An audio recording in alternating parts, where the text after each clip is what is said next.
warahmatullahi wabarakatuh dan selamat pagi. Baiklah, saya perkenalkan diri dahulu.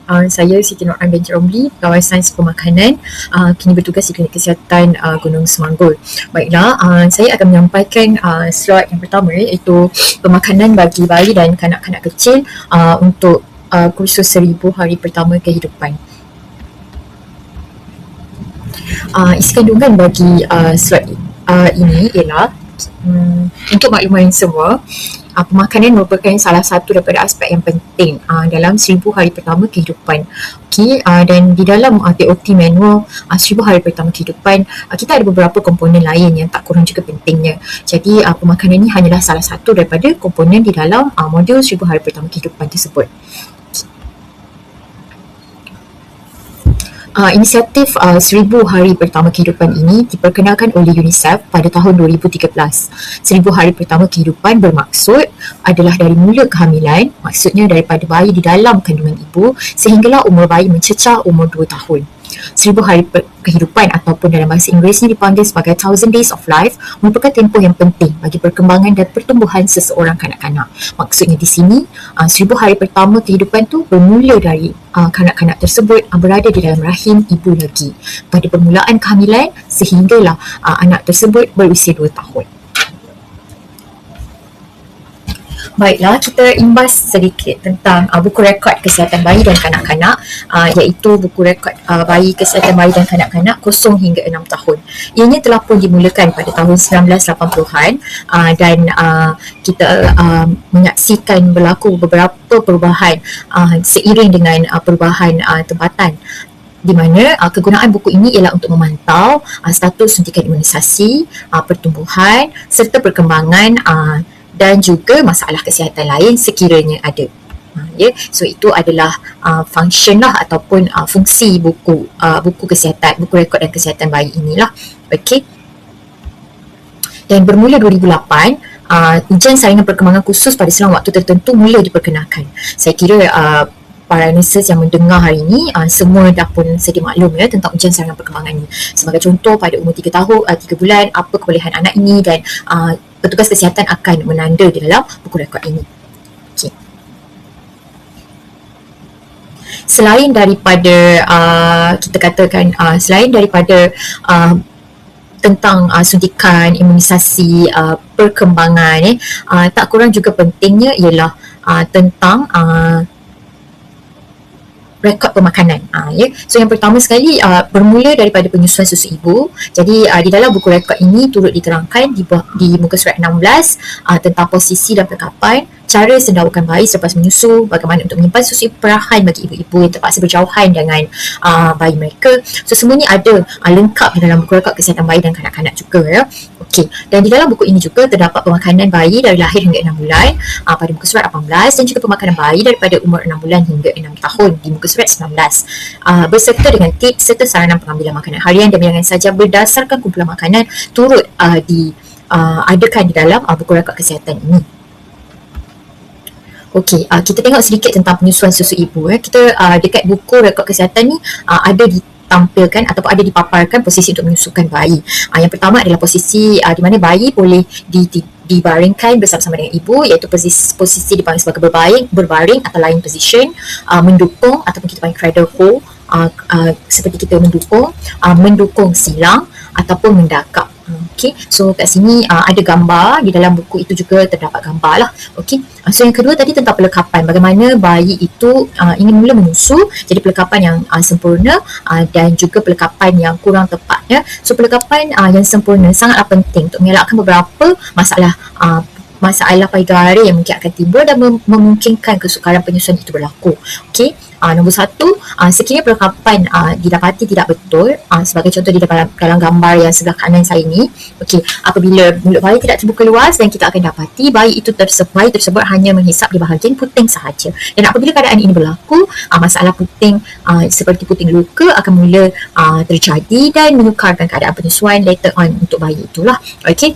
Okay. Jadi bagaimana untuk menunjukkan pelekapan yang dalam ataupun pelekapan yang tepat? Yang pertama, mulut bayi perlulah terbuka luas. Mouth open. Open macam mana? Open widely. Okey. Kemudian kita bermula dengan mulut dahulu ya. Kemudian bibir. Apabila mulut terbuka luas, apa yang berlaku pada bibir? So bibir bawah akan terjual keluar. seperti ini. Okey, so mulut tu buka luas, bibir bawah ni kita dapati lip yang bawah tu akan terbuka, terjuih keluar. Okey. Kemudian dagu bayi ni akan mula menyentuh payudara. Okey, bukan seperti gambar di sebelah kanan, dia dapati dagu tu agak berjauhan dengan chin ataupun dagu bayi tu berjauhan dengan payudara ibu. So dekat sini kita dapati pelekapan itu tidak dapat berlaku dengan betul. Okey, apabila dagu telah pun berjaya menyentuh payudara, kita akan dapati lebih banyak areola akan kelihatan di mulut atas berbanding di bawah mulut. Apa maksud dia? Maksud dia di sini lebih banyak bahagian gelap payudara kita tu ataupun kita panggil areola. So areola tu kita akan nampak lebih banyak di atas berbanding di bawah. Sebab bawah tu kita punya dagu dah dekat dengan payudara, so mulut kita pula terjuih keluar. Jadi bahagian areola dekat bawah tu kita tak nampak lah. Okey, so itu bererti bayi tersebut melekat dengan betul. Okey. Beberapa maklumat penting untuk panduan ibu-ibu apabila mereka mula melahirkan anak. Yang pertama, hanya beri susu ibu sahaja dalam tempoh 6 bulan yang pertama. This is very important. Ini kita panggil sebagai exclusive breastfeeding. Tuan-tuan dan puan-puan ya, daripada tinjauan yang kita buat ya, apabila kita nak membuat calitan return pada bulan Mac, Jun, September, kita dapati masih ramai lagi ibu-ibu kita yang kurang memahami maksud exclusive breastfeeding. Okey, eksklusif ni maksudnya hanya susu badan sahaja, hanya susu ibu sahaja tanpa sebarang campuran. Dan bukanlah bererti sehingga anak tersebut 2 tahun ya, tidak, hanyalah pada tempoh 0 hingga 6 bulan sahaja. Okey, so itu yang kita panggil exclusive breastfeeding. Okey, dan pada ketika ini, pada tempoh ini, period ini, bayi-bayi tersebut tidaklah perlu diberikan sebarang makanan tambahan yang lain, bijirin, manisan ataupun nak campur dalam susu tu nak bagi anak cepat dan berat. So people start mix dengan nestem ke, start mix dengan cereals ke, tidak perlu. Sehinggalah bayi tersebut berusia 6 bulan, kita akan mulakan bayi tersebut dengan makanan pelengkap. Okey, satu perkara yang penting juga untuk kita beritahu pada ibu ialah pastikan setiap kali anak selepas menyusu, kita lap mulut dia tu, bersihkan mulut dia tu dengan menggunakan kain lembut yang lembap. Sekarang ni banyak kain-kain yang very soft one lah, dia bukanlah macam previous towel yang agak kasar tu kan. So kita boleh gunakan tuala-tuala kecil yang lembut itu. Okey, kemudian kita basahkan dengan sedikit air, lepas tu kita boleh lap, dab mulut dia ya, buka sikit mulut dia, lepas tu kita lap. Okey, dan jangan biarkan bayi anda tidur dengan payudara di dalam mulut, ataupun bagi bayi yang menyusu dengan susu botol, elakkan bayi tersebut tidur dengan keadaan puting botol masih di dalam mulut. Okey, ini juga satu perkara yang penting ya untuk ibu-ibu kita tahu, iaitu cara menyendawakan bayi ataupun burping method selepas penyusuan. Okey, nombor 1, maksudnya kat sini selepas kita bagi anak kita minum susu, kita perlu sendawakan. Okey, walaupun anak itu susu badan ya, perlu. Ya, kalau tanya pendapat saya, perlu walaupun anak tu breastfeeding. Okey, saya ada experience dengan anak kedua saya, Afia, perempuan. Anak perempuan saya ini dia mudah jeluak selepas dia minum susu. Ya, saya tak pasti apa sebabnya, tapi saya beranggapan lah pada ketika itu saya masih tender nursing anak saya yang pertama. Maksudnya saya menyusu anak saya yang kedua dan anak saya yang pertama tu masih lagi menyusu badan pada ketika itu. Jadi aliran susu saya tu agak laju lah, ya, sebab anak pertama dah minum, jadi aliran tu banyak. Okey, dan anak kedua saya ni perempuan ya, dia minum tidaklah seperti abang dia dahulu. Jadi aliran susu tu agak laju, membuatkan Afia ni sering kali terjeluak selepas dia minum.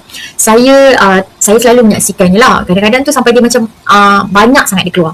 Okey, dan disebabkan tu saya pun faham yang walaupun anak menyusu badan, kita perlu sendawakan mereka lah. Okey, so cara yang saya buat, nombor 1, kita boleh gunakan posisi bahu di mana kita boleh angkat bayi itu.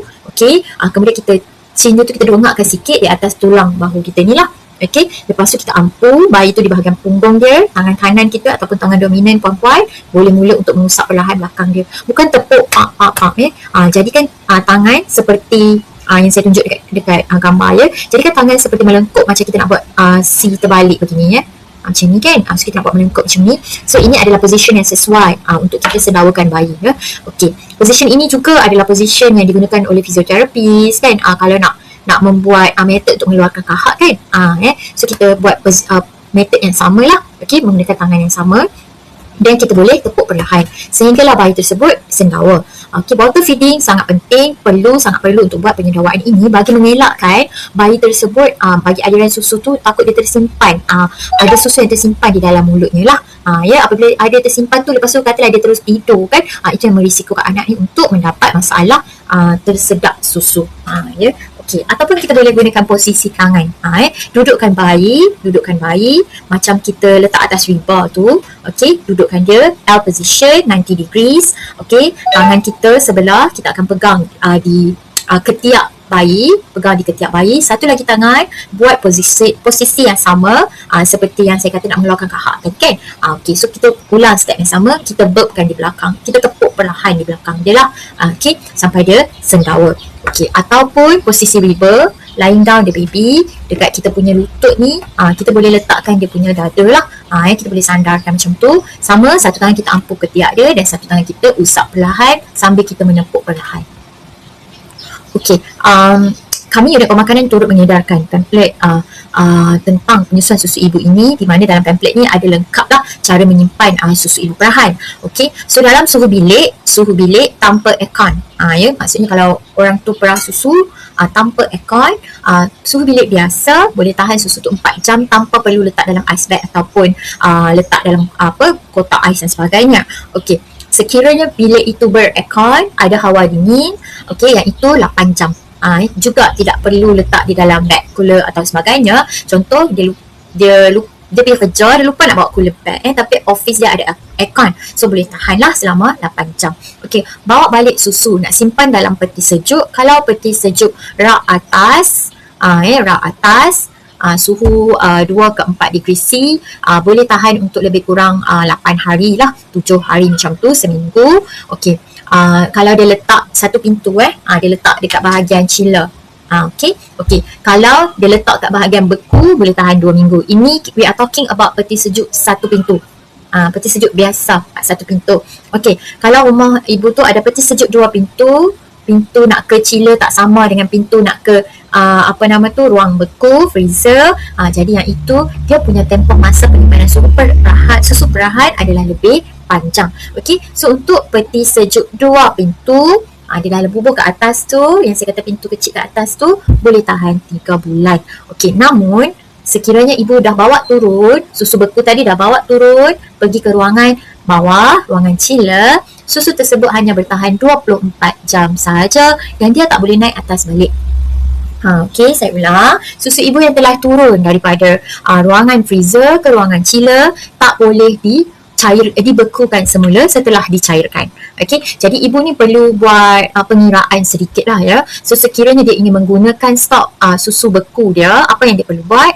Okey, dia kena kira berapa yang dia nak guna esok. Contoh dia nak hantar anak rumah pengasuh esok, dia nak guna 2 je stok beku dia sebab stok chiller dia ada 3 botol contoh. Katalah dia bawa 6 botol pergi babysitter, 1 susu fresh yang perah pagi tu, katalah 3 susu daripada chiller, 2 botol daripada freezer. So nak bawa turun, malam tu boleh bawa turun, tapi esoknya kalau kata tak guna, tak boleh bekukan balik lah. Okey, dan perlu dihabiskan dalam tempoh 24 jam itu. Sebab tu saya kata tadi, kalau nak guna susu stok freezer ni, perlu think twice. Kena fikir banyak kali. Okey, so kalau deep freezer yang dia saja, tak ada sayur, tak ada apa, memang peti beku saja, so itu 6 bulan lah. Okey, jadi saya ulang ya, polisi penyusuan susu ibu di Malaysia menggalakkan semua ibu menyusu bayi dengan susu ibu eksklusif yang saya sebutkan tadi secara sepenuhnya dari lahir sehinggalah bayi tersebut berumur 6 bulan, dan makanan pelengkap perlu dimulakan pada umur 6 bulan, dan penyusuan susu ibu itu digalakkan untuk diteruskan sehingga bayi berumur 2 tahun. Itu polisi susu ibu kebangsaan Malaysia. So di Malaysia we are using that policy. Okey. Apakah kelebihan susu ibu? Mari kita lihat sedikit selayang pandang tentang kelebihan susu ibu untuk bayi dan juga untuk ibu respectively. Okey, so untuk bayi, susu ibu ni membekalkan semua nutrisi yang diperlukan untuk pertumbuhan dan juga perkembangan bayi pada 6 bulan pertama. Tanpa semacam campuran dah cukup dah. Okey, supposedly enough. Okey, sekiranya tekniknya betul, barulah bayi tu dapat yang betul ya. Susu ibu ni dia seperti konsep kilang, demand and supply. Apabila supply itu berterusan, demand itu ada, so susu ibu tu akan terus dihasilkan. Okey, susu ibu mengandungi antibody untuk melindungi bayi dan kanak-kanak daripada jangkitan penyakit. Okey, sekiranya ibu tersebut demam, adakah boleh dia terus menyusukan bayi? Jawapannya boleh. Okey, malah anak tersebut akan mendapat antibody daripada jangkitan yang ibu tersebut sedang alami. Okey, mengurangkan risiko bayi dan kanak-kanak mendapat penyakit seperti jangkitan saluran pernafasan, cirit-birit dan juga penyakit berjangkit. Okey, kenapa susu ibu boleh mengurangkan cirit-birit? Sebabnya kita tak menggunakan utensils yang banyak, especially kalau direct feeding. Pada mula-mula lahir dalam 2 ke 3 bulan pertama kan kita direct feeding anak kita. So bila kita direct feeding anak kita, tiada sebarang peralatan digunakan.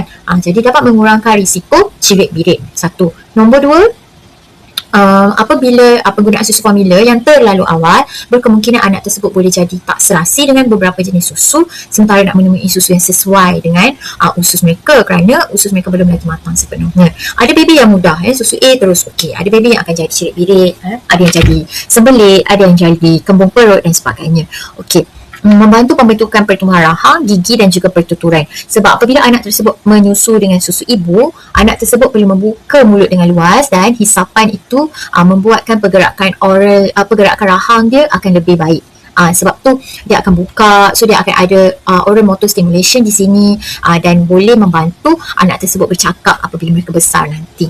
Okey, dan juga membantu pertumbuhan rahang dan gigi yang cantik. Okey. Untuk ibu, mempercepatkan pengecutan rahim, membakar lemak badan yang terkumpul semasa hamil. That's why it's very important apabila ibu tu mengandung, adalah ibu tu untuk memastikan kenaikan berat badan mereka di dalam lingkungan GWG ataupun gestational weight gain yang kita pantau tu di dalam lingkungan yang sewajarnya. Okey, apabila seorang ibu tu naik melebihi yang sepatutnya, jadi tu yang bila lepas bersalin, walaupun dia menyusu anak dia dengan susu ibu, tapi tak mampu untuk menurunkan berat badan ibu. Sebab kalau ada lemak yang terkumpul tu banyak, jadi lambatlah simpanan lemak tu nak terbakar. So ini keyword dia, macam mana breastfeeding mummy untuk bantu selain daripada mempercepatkan pencutan rahim, macam mana nak membantu kembali ke bentuk badan asal. Sebab tu pemakanan ibu juga perlu dijaga daripada hamil lagi. Sesuailah dengan 1000 hari pertama kehidupan ni. Okey, mengurangkan risiko osteoporosis, kanser payudara dan juga ovarian cancer, kerana pengecutan rahim bagi ibu yang menyusu badan ni berlaku dengan cepat dan insya-Allah ini dapat membantu mengurangkan risiko-risiko penyakit saya sebutkan tadi. Ini adalah berdasarkan daripada kajian-kajian saintifik seluruh dunia. Okey, bonding, hubungan ibu dan anak akan jadi lebih rapat, membantu ibu mengenali dan menguruskan anak dia dan membantu dari segi pengurusan keuangan keluarga juga. Okay, bonding ni kita akan dapat satu bonding yang bagi saya istimewa lah dengan anak menyusu badan dan saya tak pastilah untuk ibu-ibu lain, namun bagi saya yang bekerja, kenapa saya terus menyusukan anak saya sampai 2 tahun, ada yang sampai lebih juga, sebab saya rasa hanya itu sahaja yang dapat saya beri pada mereka, sebab dari segi masa saya dah kekurangan masa dengan mereka. Mereka dah ke sekolah, tinggal di rumah pengasuh kan, dengan kita fully pun weekend saja. Jadi susu ibu ni lah yang akan mengalir dalam darah daging mereka, supaya itulah yang menjadi menggantikanlah, saya harap menggantikanlah masa saya yang kurang dengan mereka. Jadi supaya mereka sentiasa ingat dan sebenarnya bila anak-anak menyusu badan ni, bonding kita tu agak lebih kuat lah. Okay. Kenapa salah satu daripada kebaikan adalah bantu menguruskan keuangan keluarga. Kita tu adalah perempuan, harga susu formula semakin tinggi sekarang, tambah lagi untuk susu di bawah usia 1 tahun. Jadi inilah sangat penting untuk at least 0 to 6 months mothers to please breastfeed your baby. So ini dapat membantulah menjimatkan perbelanjaan keluarga, kerana susu formula ni harga dia agak tinggi, especially below 1 year. Bawah setahun susu formula agak tinggi harga dia, dan bawah 6 bulan anak hanya minum susu sahaja, jadi perlu diberi dengan kerap. Dan usia dia semakin meningkat, kita perlu tambah bilangan skop bancuhan. Jadi mungkin satu paket tu hanya tahan beberapa hari saja. Jadi kos tu akan meningkat dengan tinggi lah. Okey, sekarang bayi berusia 6 bulan, apa yang patut saya lakukan? Jadi yang pertama sekali, mulakan start your complementary food. Okey, dan mengikut guideline terbaru daripada apakah kanak-kanak, tidak perlu lagi kita mulakan dengan 4 days rule, 4 hari bubur kosong, 4 hari buah saja, tak perlu. Okey, hari pertama tu sudah boleh kita mulakan dengan satu jenis protein dan satu jenis sayur. Satu jenis protein, satu jenis sayur. Okey, so hari pertama kita tak tahu lagi anak kita allergic apa, so kita pilih dulu satu. Contoh kita nak pilih ayam dengan bayam contoh. So try bagi 2 kali ke 3 kali dalam hari ni. Lepas tu ibu kena buat diary sikit lah. Pas tak ayam dengan bayam? Oh, pas. Okay, the next day kita nak cuba ikan pula. Ikan apa-apa jenis ikan pun boleh, tak semesti ikan salmon saja. So ikan apa-apa pun boleh. Mungkin kita boleh goreng sikit, ambil isi dia, blend masuk ke. Okay, lepas tu kita tengok ada naik kata-kata ke. Okay, kalau tak ada, maksudnya ikan ni pas. So ibu tu boleh buat diary lah. Ayam, ikan, pas. Next kita boleh cuba daging. Next kita boleh cuba telur. Yang untuk telur, kalau guideline dulu, kita mulakan dengan kuning dulu, umur setahun baru guna putih. Tapi kalau guideline sekarang, kita bermula as early as possible. Kalau kata anak tu naik allergic, kita stop dulu. Nanti bila anak tu dah besar sikit, kita restart balik. Okay, so untuk telur kita boleh start dengan telur kuning dulu. Pastikan telur dimasak sempurna. Sometimes allergic reaction not because of anak tu betul-betul allergic, tapi disebabkan oleh masak teknik masakan. Telur itu tidak dimasak dengan sempurna. So contohnya buat telur separuh masak, telur suku masak, tak boleh. Jika ibu memilih untuk mula dengan telur, mungkin boleh buat sup telur, buat scrambled egg ke, kita cuba tengok jadi macam mana. Sekiranya kalau start 6 bulan, tak boleh anak saya nampak ada net merah-merah, okey kita stop dulu. Nanti 7 month mula balik, 8 month mula balik macam tu. Sometimes antihistamine properties untuk anak tu belum lagi terbina dengan sempurna, sebab tu dia ada naik some kind of allergic reaction. Okey, susu ibu boleh diteruskan sehingga bayi berumur 2 tahun. Dan kenapa start daripada 6 month tu kita tak boleh bergantung ataupun tak boleh rely on breastfeeding only? Why? Okay, tak boleh rely on breast milk only. Why? Sebab bayi membesar memerlukan lebih tenaga dan nutrien, dan susu ibu tu membekalkan 1/3 daripada keperluan kalori dan juga keperluan nutrien harian seorang anak itu. 1/3. So the rest 2/3 tu kita perlu bantu dengan makanan pelengkap. Okay, keperluan tenaga dan nutrien dari susu ibu saja bukan tak cukup, tapi tak mampu lagi menampung bayi kita yang semakin membesar. Makanan pelengkap ni apa? Makanan atau cecair tambahan merupakan pelengkap kepada penyusuan susu ibu dan boleh mengandungi pelbagai jenis makanan seperti yang saya terangkan tadi. Okey. Bagaimana untuk mula makan? Ini adalah masalah lazim yang kami pegawai pemakanan selalu jumpa. In fact, untuk anak-anak kami pegawai sains pemakanan pun tak semudah berkata-kata ABC terus suap terus makan. Saya juga mengalami true hardship juga untuk memberi ketiga-tiga anak saya makan. Alhamdulillah lah sekarang mereka makan dengan baik. Okey. Adalah normal untuk anak menolak makan pada permulaan kita bagi, dan ibu tu tak boleh, ibu tu kena letak dalam mindset dia yang tak semua anak adalah seperti Mariam durian kimchi tu, yang dia boleh angkat mangkuk masuk mulut makan. Tak semua anak seperti itu. So kita perlu tanamkan di minda parents that semua orang ada, kita panggil semua anak-anak ni ada step dia, ada perangai dia. Mungkin anak pertama okey, anak kedua mungkin might be not, anak ketiga mungkin okey, macam tu. So perkenalkan kuantiti makanan sedikit dahulu. Do not expect your child will finish 1 scoop rice porridge tu per meal. Hari pertama kita mula dengan sudu kecil dahulu. Okay, we start first. Lepas tu kita bagi dia rasa, kita buat memek muka. Bila kita swap feeding for the first time tu, kita panggil lah nama dia. Contoh Ayu ke kan. Okay, contohlah baby nama Amar. Okay Amar, hari ni kita start our first solid food. Nyami, nyam-nyam. 6 bulan kan diorang dah pandai ada expression. Saya kira anda pun dah dengar kan slot yang sebelum ni kan, 6 bulan dah boleh buat apa, dah suka mengagar, dah suka bersembang. Use that skill. Use your own child punya skill untuk kita bantu dia makan. Bukan suap makan tu suap je, mak pun tengok kelai, mak pun mata tengok telefon, tak boleh. So kena fokus, ada eye contact. Kalau boleh buat macam gambar ni, kita eye level. Okay, bukan anak duduk atas meja, mak duduk kat bawah, dia tak nampak makanan tu eye level dia. So makanan tu perlu eye level dia. Dia perlu ada tempat yang khas untuk dia makan, supaya dia tahu bila time makan saya kena duduk di sini. Bukan makan sambil berlari, kecuali lah sekiranya memang betul-betul tak nak, itu lain lah. Ini first day ni kita nak ajar, so adakan kerusi yang sesuai untuk dia, macam tu.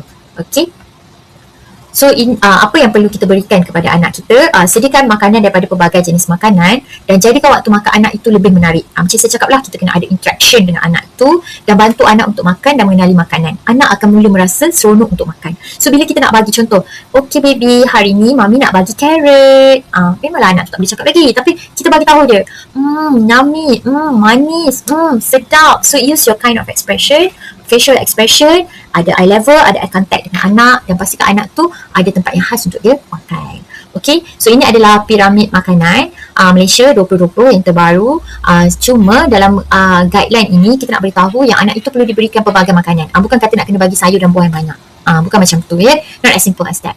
Okay. Okay, baiklah saya sambung sikit slide tadi tu. Okay, ni slide ini, beberapa slide yang terakhir ini akan menerangkan kepada tuan-tuan dan puan-puan tentang dalam sehari berapakah keperluan mengikut kumpulan makanan dalam piramid makanan tadi tu yang perlu diberikan kepada si manja anda. Okey, bermulalah daripada umur 6 bulan yang bermula complementary food ini. Namun harus saya ingatkan rekomendasi ini sedang dalam tambah baik. So kami daripada unit pemakanan kita akan berkongsi dari semasa ke semasa saiz sajian dan juga informasi ataupun data-data terbaru dengan pihak tuan-tuan dan puan-puan. Namun setakat hari ini yang termaktub di dalam modul 1000 hari pertama kehidupan adalah seperti yang dipaparan. Okay, so yang pertama sekali kita akan melihat daripada food group. So food group kat sini kita akan tengok daripada sayur-sayuran, buah-buahan. So kita pecahkan, walaupun dalam piramid makanan buah dan sayur tu berada dalam satu arah, satu kumpulan makanan, tetapi untuk bayi kita akan pecahkan. So dia kumpulan makanan yang sama, tetapi kita perlu membuat pecahan tu supaya tidak menimbulkan kekeliruan kepada masyarakat tentang saiz-saiz tu. Maksudnya kan, saya pernah mendapat soalan kalau anak saya dah makan buah, dia tak payah makan sayur. Macam tu. So that's why kita untuk kanak-kanak ni kita buat pecahan supaya masyarakat lebih mudah faham yang buah perlu juga diambil, sayur juga perlu diambil. Okay, so bermula daripada umur 6 bulan, sayur-sayuran ni kita perlu perkenalkan kepada bayi.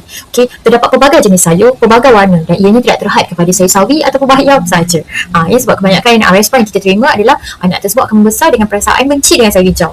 Kita pun tak tahu kenapa, mungkin sebab daripada umur 6 bulan tu itu je lah yang dia jumpa, so dia mula rasa jemu. Sedangkan sayur ni kita boleh perkenalkan memang betul kita tak perlu lagi buat 4 days row, namun ibu boleh buat kepelbagaian. Contoh hari pertama kita perkenalkan carrot. Carrot tu berwarna terang supaya anak tu nampak, oh this is the orange colour. So esoknya kita cuba sayur hijau pula, bayam, sawi, pakcoy kan. Kita cuba. Lusa kita cuba beans pula. Mungkin kita boleh cuba kacang pis kan. Sayur-sayur macam tu. Okay, dan next day kita cuba sayur berwarna putih, cauliflower. So supaya sayur tu ada pelbagai. Setiap kali RCP, saya tak pasti dah berapa makanan lainnya, setiap kali RCP bila yang kita buat, kita akan jumpa 2 sayur je. Seolah-olah 2 sayur je yang ada kat kedai ni. Sayur apa? Carrot, sawi.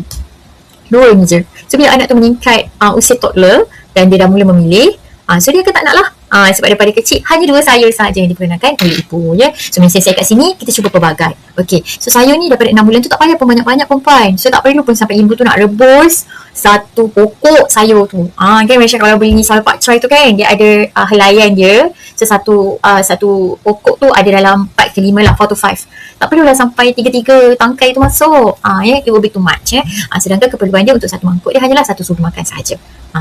Okey, lepas tu buah. Buah pun kita tak advise pun. Buah tu sampai pagi, bagi tengah hari, bagi malam, bagi cukup sekali pun dah cukup. 1 ke 2 sudu makan dah memadai. Ingat untuk first trying untuk 6 bulan tu kita cuba 1 sudu dulu pun dah okey. Yang kita leceh buah pisang, buah betik. So 2 buah ni adalah 2 buah yang paling sesuai untuk diberi pada umur 6 bulan sebab buah ini tidak perlu effort yang kuat. Jadi sesuai lah dengan gusi mereka. Okey. Lepas tu kita beralih ke arah kumpulan yang ketiga, iaitu karbohidrat. Walaupun dalam piramid makanan macam saya kata tadi, sayur dan buah dalam satu kumpulan, tapi bila it comes to baby dan juga anak-anak, kita akan buat pecahan ini supaya masyarakat lebih mudah faham. Okey. So untuk nasi, bubur banyak mana 1 cawan ataupun 2 sendok. So kita cuba untuk bagi mungkin 2 kali makan dulu untuk 6 bulan ni. Unless lah kalau anak tu ada masalah kurang berat badan dan perlu rujukan kepada kami akan buat olahan, kami akan buat perubahan case to case basis. Tapi secara umumnya 2 kali makan, 1 sendok, 1 sendok. So menyamai dengan 1 cawan ataupun 2 sendok sama dengan 1 cawan. Okey. So itu untuk makan berat dia, so 2 kali. So snacking dia pisang tadi tu, lepas tu buah. Biskut. Biskut 1 keping. Macam tu. Okey. So biskut ni, ni saya share sikit lah ya. Kami pegawai pemakanan ni selalu menggalakkan lah kepada ibu untuk membuat sendiri biskut. Supaya tiada unsur-unsur tambahan seperti gula, tiada unsur-unsur pengawet yang ditambah. So biskut kita gunakan, contoh kita pakai tepung gandum 1 cawan, 1 cawan minyak masak. Lepas tu boleh gunakan paste buah-buahan. Contoh paste mangga ke, paste kurma ke yang kita blend sendiri. Lepas tu kita boleh masukkan dengan tepung dan minyak tadi. Lepas tu kita boleh jadikan dough, canai, terap mengikut acuan yang sesuai, bakar. Lepas tu boleh letak dalam bekas kedap udara. So setiap kali anak punya snacking time boleh bagi dia pegang. Ini pun bagus untuk oral motor stimulation mereka juga. Kan? So kita kan dalam 1000 hari pertama tadi pun dah belajar tentang perkembangan. So jadi pentingnya juga makan ni pun boleh menjadi salah satu media untuk memperbaiki dan juga bukanlah memperbaiki, macam menyokong oral motor stimulation mereka juga. Okay. So bila anak tu meningkat usia, dia punya portion pun semakin bertambah. Okay, saya pergi kepada grup yang tadi. Okay. So kita pergi kepada grup seterusnya, protein. Protein dekat sini pun kita buat pecahan lah kepada 3.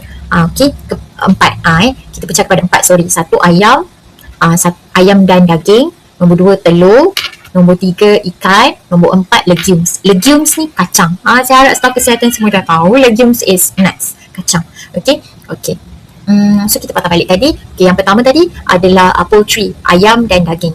So 1,5 sudu teh ayam atau 1 sudu teh daging. Tapi ini tetap low. Sekiranya status berat badan anak tu tidak memuaskan, dapat rujukan kepada PSP, kita akan buat pengubahsuaian lah untuk protein ni sesuai dengan keperluan mereka lah. Kalau anak tu ada masalah bantut, kita akan ubah suai dekat protein ni, kita akan buat adjustment lah protein ni.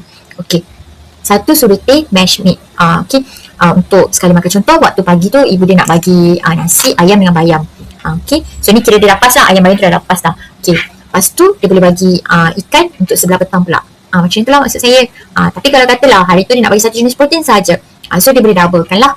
Contoh kalau macam ikan ni, dia bagilah 2, sebab dia tak bagi ayam. Macam tu. Okay, susu untuk 6 bulan ni boleh continue dengan breastfeeding, tapi sebab semua yang dengan ni adalah staf kesihatan, kami akan buat adjustment sekiranya berat badan anak tu tak berapa memuaskan. So bila dia dah start makan, kita akan minta ibu untuk cuba ajar dia minum susu lain selain susu badan lah, sama ada full milk ataupun fresh milk. Tapi bukanlah kita ajar minum secara direct. Untuk permulaan ni mungkin boleh campur sebagai resipi bubur sumsum, ataupun campur ataupun bila dia dah 7-8 bulan, boleh try bagi natural yogurt dengan fruits, benda-benda macam ni lah untuk membantu berat badan dan ketinggian mereka. Ini yang saya cakap ini adalah untuk yang general saja. Okey, so kita pergi kepada umur 6 ke 8 bulan lagi. Minyak dan juga lemak dalam 1,5 sudut teh. So yang ini boleh dicampur di dalam pembikinan protein tadi. Masa kita prepare food tu, kita boleh mix terus pun dah dikira. Okey. Okey, sekarang 9 ke 11 bulan, 2 teaspoon of shredded fish. Okey, shredded maksudnya ikan yang kita cari, ayam yang kita cari. So kalau macam ayam, dipanggil minced poultry. So beza 6 to 8 month adalah mash poultry. Mash yang kita nak blend boleh, ataupun rebus, lepas tu kita nak lecek menggunakan utensil seperti sudu boleh, nak guna lesung batu pun boleh. Kan tak semua orang ada blender. So nanti kalau saya cakap blender, cakap pula mother tak ada blender, macam mana point? Okay, so we can use utensil seperti lesung batu, sudu untuk melecek untuk 6 to 8 month. Untuk 9 to 11 month kita boleh cincang ayam tu isi. Kita tak mau dah blender sekali. Okay, lepas tu kita supaya ada perubahan So kita nampak dekat sini 6 ke 8 bulan, 9 11 bulan tu dia punya portion tu lebih kurang sama. Cuma kita boleh tambahkan ikan lah. Again, saya tegaskan kat sini, kalau case bayi itu ada masalah kurang berat badan atau terbantut, rujuk kepada pengawasan pemakanan. Kita akan buat calorie adjustment lah untuk anak tersebut So ini adalah untuk yang general saja. Okay, kemudian kita berangkat ke 1 to 2 years old. Okay, ini kita panggil a soft family diet. A family diet but a soft one. Masa umur setahun ni dia kena mulakan dengan, kita memang galakkan untuk mula dengan family diet, tetapi yang teksturnya lembut. Okay, so apa yang ibu tu boleh beri? Boleh bagi nasi putih biasa dah boleh bagi nasi putih biasa dah. Okay, so kita tengok kat sini, 1 cup of cooked soft rice, maksudnya 2 sendok nasi sehari 2 kali. So 1 pagi, 1 makan malam, 1 makan tengah hari, 1 makan malam. Okay, pagi tu mungkin dia nak makan roti telur, 1 keping, lagi 1 keping tu makan waktu petang, macam tu. Ataupun nak makan, macam mana pula point anak saya tak nak makan roti, anak saya makan bihun. So bihun 1 sendok setengah sama dengan 1 sendok nasi. So katalah roti tu dia tak nak makan, so kita gantilah pagi tu dengan bihun. Okay, boleh juga kita bagi dia potato. So saya selalu galakkan kalau anak yang kurang berat ni, bila mak dia bagi dia makan nasi, katalah lauk tu kari ayam, bagi kentang sekali, sebab kentang ni adalah karbohidrat, ianya bukan sayur. Okay, buah kalau pisang sebiji, kalau betik sepotong. Okay, so kat sini sayur tu kita dah boleh banyakkan sedikit lah, 3 sudut makan. So mungkin 1,5 waktu tengah hari, 1,5 waktu malam, ataupun pecah lah, mungkin waktu sarapan pun ada masuk sayur sikit dalam roti telur ke pun boleh. Okay, lepas tu ayam, kalau kita tengok minced poultry waktu 9 ke 11 bulan, ayam yang dicincang. Kalau 1 ke 2 tahun, kita dapat kepada ayam yang kita shredded, yang macam ayam dalam soto atau bihun sup tu. Bukanlah kata family diet kan, mama letak seketul ayam dekat situ, pinga-pinga kawan tu. So kita carikan dia, kita panggil shredded poultry. Okay, kalau macam umur 3 tahun tu kita dah boleh bagi dah a cube one, cube macam bentuk dadu, kita dah boleh bagi dah. Kita boleh potong macam ayam goreng kunyit, dalam ayam goreng kunyit selalu orang jual tu kan, macam tu lah maksud saya, ketul-ketulan kecil.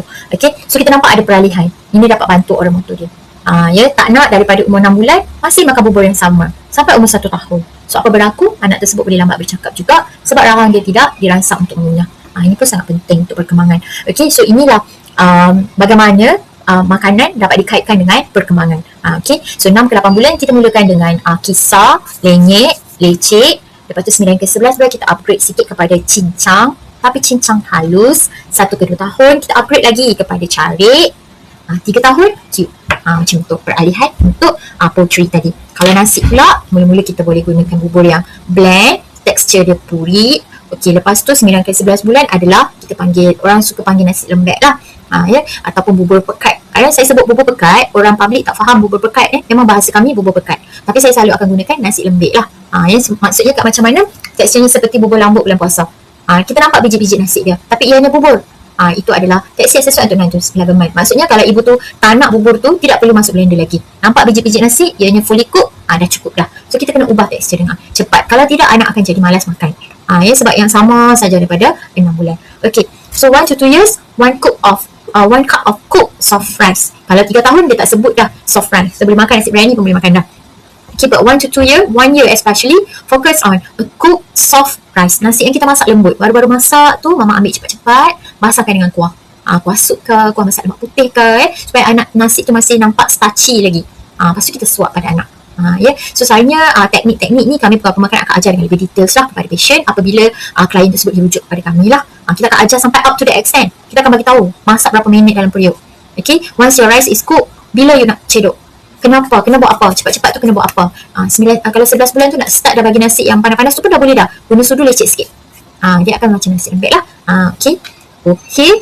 Sama untuk 3 tahun tak banyak perbezaan. Cuma kita tambahkan portion sahaja. Cuma tekstur tu dah sebiji family diet dah. Okay, tapi roti dah boleh bagi dah. Okay, tu tadi ayam pun saya dah explain. Okay, telur. Kat sini guideline dia start umur setahun. Tapi macam saya cakap lah ya, our new PITS guideline, lagi awal kita start, lagi cepat kita kenal allergic reaction is better. Lagi bagus. Okay.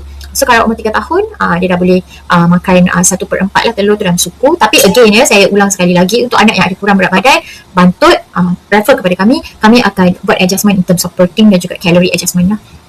Okay, so untuk ikan, 1 ke 2 tahun dia dah boleh start makan suku ikan tu. Kalau ikan yang kembung yang kecil tu dah separuh. Kalau ikan yang besar tu dalam separuh, lepas tu bahagian atas lah. Itu maksud 1/4. Bukanlah mak tu kena potong 4 ikan tu lah. Bukan macam tu lah. Kalau ikan ketul tu, macam ikan tenggiri ketul yang besar tapak tangan ni, half, 1/4. Itu betul. Ikan yang besar lah, ni maksud saya ikan besar. Tapi kalau ikan kembung yang size standard tu, half. Kalau ikan yang ni untuk umur setahun kan. Tapi kalau macam ikan tu besar lagi, so separuh bahagian atas untuk tengah hari, bahagian bawah untuk malam pun boleh. Okay. Tofu. Okay, kita kat sini kita akan buat adjustment untuk legumes ataupun yang saya katakan kekacang tadi. So tahu, tofu, telur, ni adalah contoh-contoh produk yang berasaskan soya yang boleh kita intro kepada anak-anak, iaitu daripada kumpulan protein daripada legumes. Okay. Lepas tu susu. Okay, susu sebenarnya kalau kami lebih menggalakkan full cream milk untuk anak-anak ni ya, berbanding formula milk lah. Okay, so umur 1 ke 2 tahun tu kalau anak tu breastfeeding, so anak tu perlu diajar minum full cream milk seawal umur 1 tahun lah. Kita dah ajar dah. Kalau masa dalam 9 bulan tu kita nak campur dalam makanan. Tapi ni untuk minum dah boleh start ajar umur 1 tahun lah. Sehari dalam 2 ke 3 gelas macam tu. Dan benda ni perlu berterusan sampailah anak tu besar. Bukan sampai anak masuk tadika dah tak payah bagi susu lagi. Itu salah lah. Okay. So minyak pun sama. Selalunya kita akan buat calorie adjustment kalau anak tu ada masalah kurang berat badan. So kalau standard adalah 2 teaspoon bermula daripada umur 9 bulan. Okay, so ni adalah number of serving based on food group yang kita dah bincangkan tadi ya. Untuk lelaki dan perempuan ada slightly perbezaan. Untuk 4 tahun ke 6 tahun, 7 to 9 years and 10 to 12 years. Okay, so basically ini adalah mengikut daripada food pyramid. Tetapi untuk kanak-kanak ni biasanya kita akan buat by boy and girl. Macam tu dan kalau macam untuk orang dewasa, sebab piramid makanan kita ni dia tidak terpakai untuk kanak-kanak, dia tidak terpakai untuk kanak-kanak, cuma kita mengambil kumpulan makanan dalam food pyramid tu sahaja. Sebab tu kita ada satu guideline lain, iaitu Malaysian Dietary Guideline for Children and Adolescents. Sebab Malaysian pyramid ni untuk Malaysian food pyramid ni adalah untuk 18 tahun ke atas. Okay, tapi jenis food group dia sama saja. Okay, sekarang kita tengok boy require slightly higher calorie than girls. So adjustment yang kat sini kita buat adalah daripada kumpulan poultry, kumpulan karbohidrat. Maafkan saya, kumpulan karbohidrat. So kita buat adjustment dekat kumpulan karbohidrat. Okay, kalau tengok dekat sini karbohidrat untuk boy lebih 1 serving. 1 serving ni bermaksud 2 senduk lah. Kalau nasi, kalau roti 2 keping, kalau bihun dalam 3 senduk, kalau mi 2 senduk juga. Kalau biskut 6 keping. Okay. Yang lain-lain tu sama sahaja, cuma fat ataupun ni. Okay, kalau anak tu dah lebih berat badan, kita akan buat adjustment jugalah. Okay. Okay, untuk maklumat lanjut bagi pemakanan bagi bayi, anda boleh layari laman web berikut nutrition.moh.gov.my ataupun scan QR code yang tertera, dan juga terdapat pelbagai lagi video-video lain oleh bahagian pemakanan Kementerian Kesihatan Malaysia melalui kod QR yang dipaparkan. So itu sahaja untuk slot pemakanan bayi dan kanak-kanak kecil, dan saya akan teruskan nanti dengan pemakanan ibu hamil. Itu sahaja, saya mohon maaf atas kesilapan dan terima kasih banyak-banyak atas perhatian anda.